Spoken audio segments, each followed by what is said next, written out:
অনেকদিন ছাত্র একই তো রেশিও তোমারটা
পাকিস্তানি ঔপনিবেশিক শাসক গোষ্ঠীর বিরুদ্ধে জাতির পিতা বঙ্গবন্ধু দীর্ঘদিন আন্দোলন সংগ্রাম করে জাতিকে ঐক্যবদ্ধ করে 1947 সালে নির্বাচনে জনগণের ম্যান্ডেট নেওয়ার পরই এই ঐতিহাসিক শ্রদ্ধাদানে 7ই মার্চ জাতির পিতা বঙ্গবন্ধু তার এই ভাষণের মাধ্যমে আমাদের স্বাধীনতার ঘোষণা দিয়েছিলেন।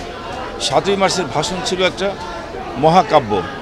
এই ভাষণের মধ্যে একদিকে যেমন ছিল বঞ্চিত নিপীড়িত মানুষের অধিকারের কথা, একদিকে ছিল শাসক গোষ্ঠীর শোষণ নিপীড়নের কথা, আরেকদিকে ছিল আন্দোলন সংগ্রামের দিক নির্দেশনা এবং আমাদের এই বাঙালি জাতির স্বাধীনতার পরিষ্কার দিক নির্দেশনা ছিল। 7ই মার্চের ভাষণ এখনও প্রতিটি মানুষের মধ্যে শিহরিত করে, প্রতিটি মানুষকে শিহরিত করে, উজ্জীবিত করে। 7ই মার্চের এই বঙ্গবন্ধুর এই ভাষণ এটা শুধু বাংলার জাতির জন্য নয়, বাংলাদেশের মানুষের জন্য নয়, সারা পৃথিবীর নির্যাতিত নিপীড়িত মানুষের এক অনুপ্রেরণামূলক ভাষণ। ভাই, আজকে গণফোরামের দুজনের শপথ নেওয়ার কথা ছিল, একজন শপথ নিচ্ছেন আরেকজন শপথ নিচ্ছেন না। এই শপথ গ্রহণের বিষয়টাকে আপনি কীভাবে দেখছেন এবং বিএনপি সহ যারা শপথ নিচ্ছে না তাদের প্রতি আপনার আহ্বান? দেখুন, যারা রাজনীতি করে, বিশেষ করে নির্বাচনে অংশ নিয়ে জনগণের ভোট নিয়ে যারা নির্বাচিত হয়, তাদের প্রত্যেকের নৈতিক দায়িত্ব হচ্ছে সংসদে যে সেই এলাকার জনগণের কথা বলা, এলাকার কথা বলা, দেশ এবং জাতির পক্ষে কথা বলা, এটা তাদের নৈতিক দায়িত্বের মধ্যে পড়ে। আমরা মনে করি যে সমস্ত সংসদ সদস্য নির্বাচিত হয়েছেন তাদের এই দায়বদ্ধতার কারণেই তাদের সংসদে যে শপথ নেওয়া উচিত।